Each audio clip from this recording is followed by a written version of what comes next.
নমস্কার বন্ধুরা, আমি পামেলা চলে এসেছি আজকে একটি খুবই দারুণ রেসিপি নিয়ে। রেসিপিটি হলো চিকেন। তো চিকেন রেসিপিটি প্রত্যেক দিন তো আমরা একই রকমভাবে বা অন্যরকমভাবে ট্রাই করি। আমি বলবো একদিন হলো এইভাবে কিন্তু আপনারা ট্রাই করে দেখতে পারেন। প্রথমে কিন্তু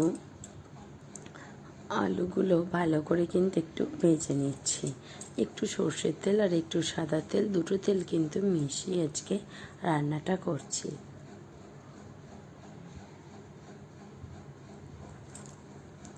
আলুগুলো লবণ আর হলুদ দিয়ে কিন্তু ভালো করে একটু ভেজে নিচ্ছি।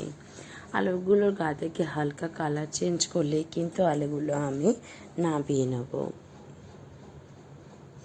এই রান্নাটা একটু অন্যরকমভাবে করার চেষ্টা করেছি, আশা করি আপনাদের কাছে ভালো লাগবে। যাদের কাছে অচেনা, আবার অনেকের কাছে চেনাও হতে পারে। তো এই রান্নাটা একবার অন্তত এইভাবে যাদের কাছে কিন্তু অচেনা তাদের কাছে কিন্তু অবশ্যই কিন্তু এই রান্নাটা একবার কিন্তু হলেও করে খাওয়া চাই। তাহলে বুঝতে পারবেন টেস্ট ঠিক কতটা সুন্দর হয়। এই যে প্রথমেই কিন্তু আমি আলুগুলো ভেজে নিলাম, তারপরেই ওই তেলেতেই কিন্তু চিকেনগুলো ভেজে নিয়েছি।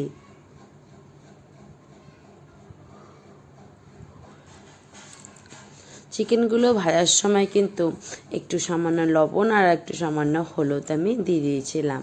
তারপরেতেই ওই তেলেতেই কিন্তু 2 থেকে 3 মিনিট মতন চিকেনটা নেড়ে আমি নামিয়ে নিয়েছি।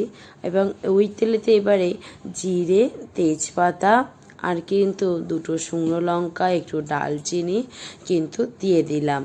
এলাচ আর লবঙ্গ দিই না, ডালচিনি, শুকনো লঙ্কা, জিরে, তেজপাতা এগুলোই দিয়েছি। তারপর ওইগুলো একটু নাড়াচাড়া করে নেওয়ার পরেই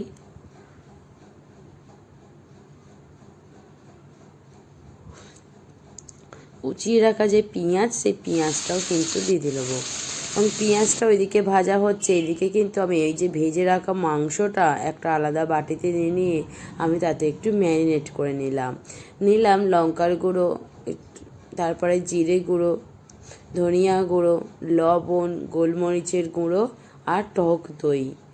হলুদটা নিলাম না, কারণ হলুদটা তো আমি যখন ভাজছিলাম তখন সামান্য একটু দিয়েছিলাম, তাই এখন আর দিলাম না। এখন লঙ্কার গুঁড়ো, জিরে, ধনিয়া আর গোলমরিচের গুঁড়ো আর একটু লবণ আর টক দই দিয়ে ভালো করে মাংসটা ততক্ষণ আমি একটু মেখে নিলাম।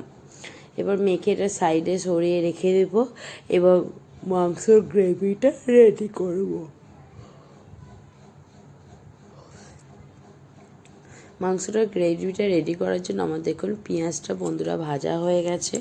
ব্রাউন কালার করে মতন পেঁয়াজটা আমি কিন্তু ভেজে নিয়েছি। তারপরেই কিন্তু রসুন বাটা দিয়ে দিলাম। রসুনটা একটু নাড়াচাড়া করে নেওয়ার পরেই দিয়ে দেবো আদা বাটা। এই যে আদা বাটাও দিয়ে দিলাম। আদা বাটাটাও ভালো করে একটু করে নেড়ে চেড়ে নিয়ে আমি এখানে কিন্তু টমেটোটা বাটা দেবো। টমেটোটা ভালো করে আমি দুটো এখানে মিডিয়াম সাইজের টমেটো নিয়েছিলাম, সেই দুটো কিন্তু আমি মিক্সারে ভালো করে কিন্তু বেটে নিয়েছিলাম। আদা রসুনের সামান্য আদা রসুনের কাঁচা গন্ধটা চলে যাবার পরেই কিন্তু আমি এখানে টমেটোমের বাটাটা আমি এখানে যোগ করে দেব। আপনারা চাইলে টমেটোমকে একদমই ছোট ছোট করে দিতে পারেন, তবে টমেটোমটা একটু বেটে দিয়েছি বলে এর দেখবেন একটা ঘনত্ব, একটা কালারটা আলাদা রকম বেশ আসে। খেতে কিন্তু খুব ভালো লাগে এবং দেখতেও ভালো লাগে। তা আপনারা চাইলেও কিন্তু একদম ছোট ছোট করে টমেটোটা কুচি করে এখানে অ্যাড করতে পারেন, যদি বাটা না দিতে চান বা মিক্সারে না যদি বেটে আপনারা এখানে অ্যাড করতে চান।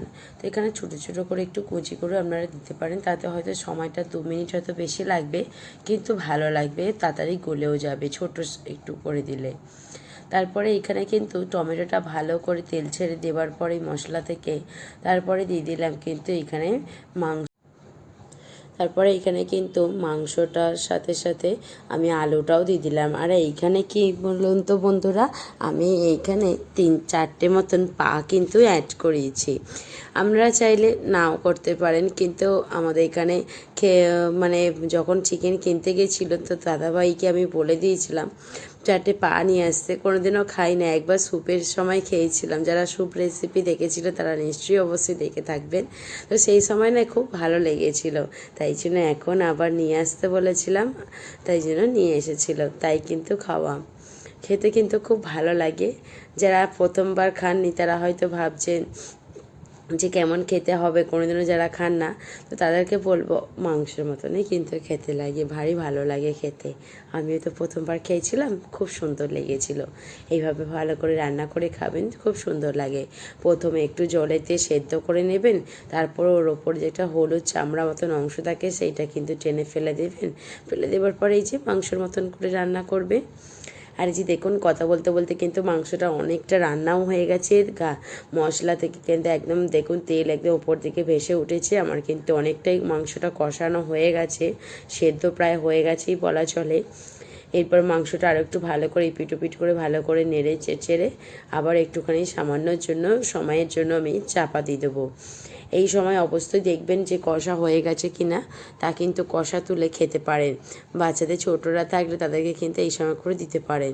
আর ছোটদের কথা বলবো কি, এইরকম মাংস কষা পেলে কিন্তু বড়রাও কিন্তু লোভ সামলাতে পারবেন না, খেতে ইচ্ছা করবে।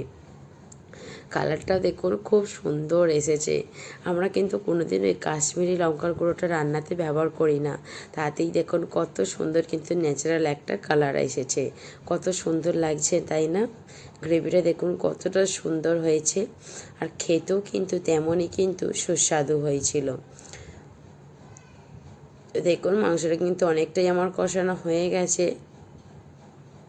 এবার আপনারা যে যেমন মতন কিন্তু ঝোল খাবেন তেমন মতন কিন্তু আপনারা জল দিতে পারেন। তো আমরা এখানে আজকে একটু ঝোল আমাদের দাদাভাই খেতে চেয়েছে, যদিও আমরা বেশিরভাগ সময় একটু কষা গ্রেভি টাইপেরই খাই, তো আজকেও বলেছে একটু ঝোল টাইপের করবে, দিনের বেলা খাওয়া হবে। আমি সেই জন্য একটু বেশি করে কিন্তু জলটা দিয়েছি। আপনারা চাইলে জলটা কিন্তু অনেকটা কমিয়ে দিতে পারেন। তো এবার ঝোলটা আমার ফুটে উঠেছে, আমি এবার চাপা দিয়ে ভালো করে কিন্তু আর একটু সেদ্ধ করে নেব। দেখুন পুরোপুরি আমার সেদ্ধ হয়ে গেছে। গ্যাসের ফ্লেমটাও কিন্তু আমি অফ করে দিয়েছি। এর ওপরে আমি ছড়িয়ে নিচ্ছি কুচিয়ে রাখা ধনেপাতা, আর সাথে দিয়ে দেবো একটু গরম মশলা। দেখুন কতটা সুন্দর দেখতে লাগছে। আর দেখুন অনেকটা কিন্তু জল টেনে নিয়েছে, বেশি কিন্তু ঝোল টাইপেরও নেই, আবার এটাকে কিন্তু গ্রেভিও বলা চলে না। তার মাঝখানে কিন্তু রান্নাটা হয়েছে অসাধারণ। দেখুন আপনারা দেখলেও নিশ্চয়ই বুঝতেই পারছেন কতটা সুন্দর হয়েছে। আর এই যে দেখুন ওপর থেকে একটু গরম মশলা ধনেপাতা কুচি দিয়ে খাবারটাকে আমি এবারে নামিয়ে নেব। তার কি সুন্দর রেডি হয়ে গেল না গরম গরম চিকেন কারি। আপনারাও চাইলে কিন্তু ঝটপট বাড়িতে বানিয়ে নিন। Tata, by.